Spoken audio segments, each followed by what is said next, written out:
আসসালামু আলাইকুম। আজকে শেয়ার করব লাউ চিংড়ির কারি।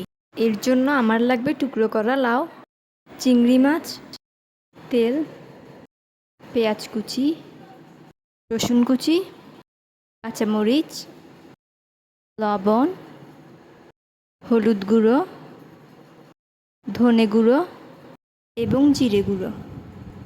প্রস্তুত প্রণালী: প্রথমে পাত্রে তেল গরম করে তাতে একে একে পেঁয়াজ কুচি, রসুন কুচি ও কাঁচামরিচ টুকরোগুলো দিয়ে ভালো করে নেড়ে ভেজে তাতে পরিমাণ মতো লবণ দিয়ে চিংড়ি মাছগুলো দিয়ে ভালো করে কিছুক্ষণ ভেজে নিতে হবে। এবার একে একে হলুদ গুঁড়ো, ধনে গুঁড়ো এবং জিরে গুঁড়ো দিয়ে কিছুক্ষণ নেড়ে চেড়ে ভেজে তাতে পরিমাণ মতো পানি দিয়ে কষিয়ে নিতে হবে।